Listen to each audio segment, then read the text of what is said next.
ക്ലാസ്സിലെ IT എക്സാമിന് ചോദിക്കാൻ സാധ്യതയുള്ള വളരെ പ്രധാനപ്പെട്ട കുറച്ച് ഫുൾ ഫോമുകളാണ് നമ്മൾ ഈ ഒരൊറ്റ വീഡിയോയിലൂടെ പഠിക്കുന്നത്. കുറേ ചോദ്യങ്ങൾ കാണുമ്പോൾ അതിനിടയിൽ എവിടെയെങ്കിലും ഒക്കെ കുറച്ച് ഫുൾ ഫോമുകൾ കാണുമ്പോൾ നമുക്ക് ചിലപ്പോൾ കൺഫ്യൂഷൻ ആവും, എന്തൊക്കെയായിരുന്നു എത്രയൊക്കെയായിരുന്നു ഫുൾ ഫോമുകൾ പഠിക്കാനുള്ളതെന്ന്. അതൊക്കെ തന്നെ ഒരൊറ്റ വീഡിയോയിലൂടെ തരുന്നതാണ്. വളരെ പ്രധാനപ്പെട്ട കുറച്ച് ഫുൾ ഫോമുകൾ നമുക്ക് ഒരൊറ്റ വീഡിയോയിലൂടെ പഠിക്കാം. സമയം കളയുന്നില്ല. First slide. ആദ്യം നമുക്ക് പഠിക്കാനുള്ളത് SVG. എന്താണ്?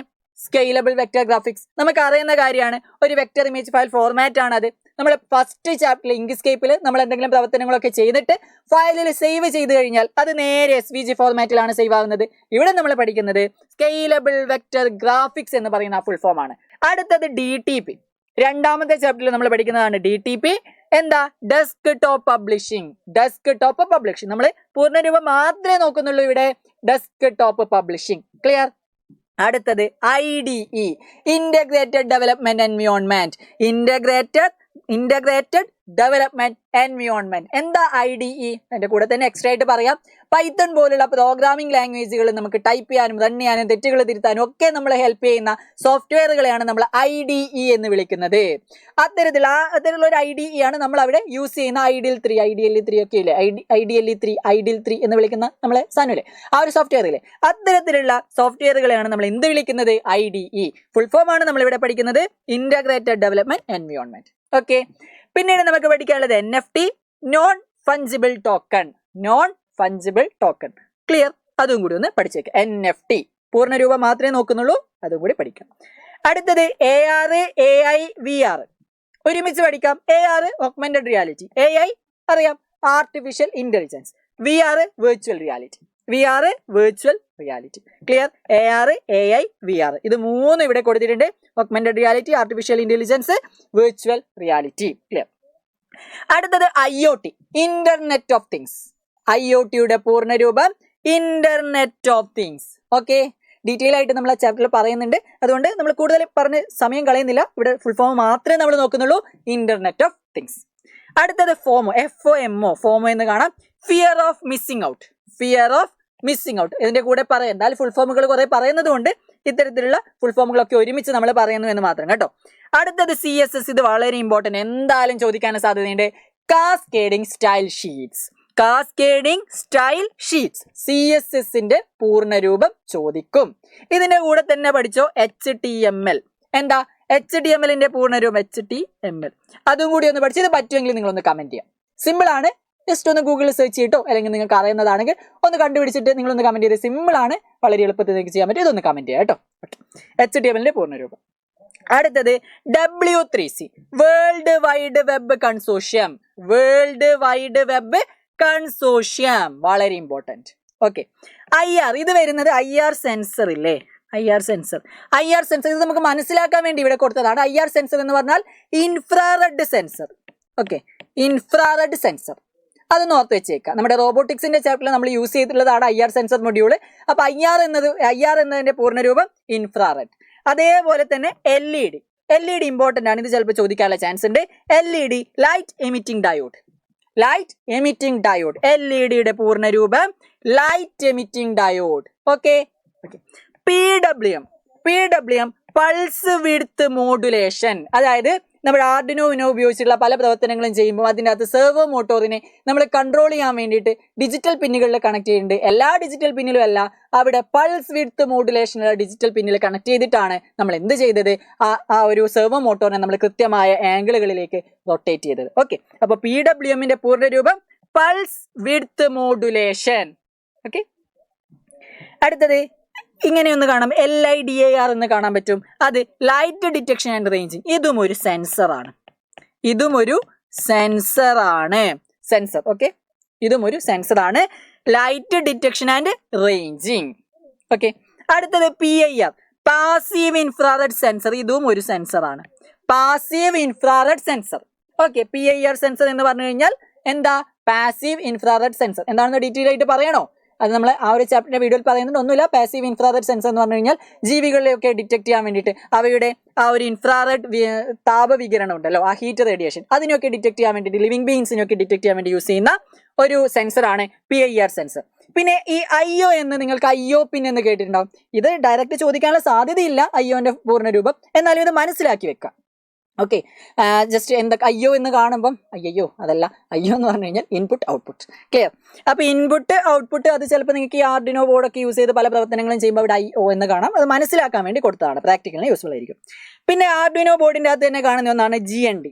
ആർഡിനോ ബോർഡിൽ മാത്രമല്ല ബസർ മൊഡ്യൂള് അതിലൊക്കെ തന്നെ ഇങ്ങനെ GND എന്ന് കാണാൻ പറ്റും. GND എന്ന് പറഞ്ഞാൽ ഗ്രൗണ്ട് എന്നാണ് അർത്ഥം. അതും പ്രാക്ടിക്കലി ചെയ്യുമ്പോൾ ജസ്റ്റ് മനസ്സിലാക്കാനാണ് അതും കൂടി കൊടുത്തത്, ഇമ്പോർട്ടൻ്റ് ആണ്. അടുത്തത് GIS. നമ്മൾ 7ാമത്തെ ചാപ്റ്ററിൽ QGISനെ പറ്റി പഠിക്കുന്നുണ്ട്. ഒരു ഭൂവിവര വ്യവസ്ഥ സോഫ്റ്റ്വെയർ ആണ് നമ്മുടെ QGIS എന്ന് പറയുന്നത്. അതിൽ GISന്റെ പൂർണ്ണരൂപം ചോദിക്കും, ജിയോഗ്രഫിക് ഇൻഫർമേഷൻ സിസ്റ്റം. QGIS എന്ന് പറയുന്നത് ഇവിടെ കൊടുത്തിട്ടുണ്ടോ, QGIS എന്ന് പറയുന്നത് ജിയോഗ്രഫിക് ഇൻഫർമേഷൻ സിസ്റ്റം സോഫ്റ്റ്വെയറിന് ഒരു എക്സാമ്പിൾ ആണ്.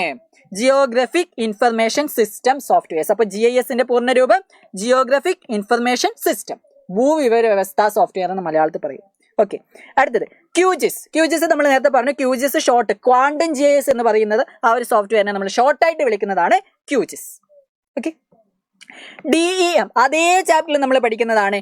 DEM digital elevation model. DEM digital elevation model. Okay, clear അല്ലേ? അടുത്തത് CSV അതേ ചാപ്റ്ററിൽ തന്നെയുള്ളതാണ്. CSV separated values. CSV file ഉപയോഗിച്ചിട്ട് ഉരുൾപൊട്ടലിന്റെ ഒക്കെ ഡീറ്റെയിൽസ് നമ്മൾ കണ്ടുപിടിച്ചിട്ടുണ്ട്. സോ CSV ജസ്റ്റ് ഒന്ന് നോട്ട് ചെയ്ത് വെച്ചോ, ചിലപ്പോൾ ചോദിച്ചാലോ. അതുകൊണ്ട് സെപ്പറേറ്റഡ് വാല്യൂസ് എന്നതാണ് അതിന്റെ പൂർണ്ണരൂപം. ഒരു സെക്കൻഡിൽ എത്ര ഫ്രെയിംസ് വേണം എന്നുള്ളതാണ് ഇവിടെ ഉദ്ദേശിക്കുന്നത്. ഇമ്പോർട്ടൻ്റ് ആണ്, എന്തായാലും ചോദിക്കാനുള്ള സാധ്യതയുണ്ട്. DBMS ഇതും വെരി വെരി വെരി ഇമ്പോർട്ടൻറ്റ്, ഇതും വളരെ ഇമ്പോർട്ടൻ്റ് ആണ്. DBMS database management systems. Database management system. Okay, database management system എന്താ? ഡാറ്റാബേസ് ക്രിയേറ്റ് ചെയ്യുക, അത് ഡാറ്റാസ് ആഡ് ചെയ്യാൻ, അത് ടേബിളിലേക്ക് ഡാറ്റാസ് ആഡ് ചെയ്യുക, ആവശ്യമുള്ള ഡാറ്റാസ് റിട്രീവ് ചെയ്യുക, ഡിലീറ്റ് ചെയ്യുക തുടങ്ങിയ കാര്യങ്ങളൊക്കെ ചെയ്യാൻ നമ്മളെ ഹെൽപ്പ് ചെയ്യുന്ന സോഫ്റ്റ്വെയറുകളെയാണ് നമ്മൾ DBMS എന്ന് വിളിക്കുന്നത്. DBMSന്റെ പൂർണ്ണരൂപം വളരെ important, database management system. Okay. അടുത്തത് SQL, സ്ട്രക്ചേർഡ് ക്വറി ലാംഗ്വേജ്. എന്താ SQL? ഈ DBMSന്റെ അകത്ത് തന്നെ DBMS കമ്മ്യൂണിക്കേറ്റ് ചെയ്യാൻ വേണ്ടി, ഡാറ്റാബേസ് കമ്മ്യൂണിക്കേറ്റ് ചെയ്യാൻ വേണ്ടി ഉപയോഗിക്കുന്ന ഒരു ലാംഗ്വേജ് ആണ് സ്ട്രക്ചേർഡ് ക്വറി ലാംഗ്വേജ് എന്ന് പറയുന്നത്. ഷോർട്ടായിട്ട് നമ്മൾ SQL എന്ന് വിളിക്കും. അതിന്റെ പൂർണ്ണരൂപം സ്ട്രക്ചേർഡ് ക്വറി ലാംഗ്വേജ്. അടുത്തത് GPL, IGNOU general public license. അതൊരു ലൈസൻസ് ആണ്, ഒരു പബ്ലിക് ലൈസൻസ് ആണ്. Okay, IGNOU general public license എന്നതാണ് അതിന്റെ പൂർണ്ണരൂപം GPL. ഇതും ചോദിക്കാനുള്ള സാധ്യത വളരെ കൂടുതലാണ്. അടുത്തത് BST, Berkeley software distribution. Berkeley software distribution എന്താണ് BSTയുടെ പൂർണ്ണരൂപം എന്ന് ചോദിച്ചിട്ടുണ്ടെങ്കിൽ Berkeley software distribution. Okay. AUL ഇങ്ങനെയുള്ള ഒരു ചെറിയൊരു യൂസർ അഗ്രിമെന്റ്, ഒരു ലൈസൻസ് അഗ്രിമെന്റ് ഉണ്ട്. ആൻഡ് യൂസർ ലൈസൻസ് അഗ്രിമെന്റ്, ഇത് നമ്മൾ 10ാമത്തെ ചാപ്റ്ററിൽ പഠിക്കുന്നതാണ്.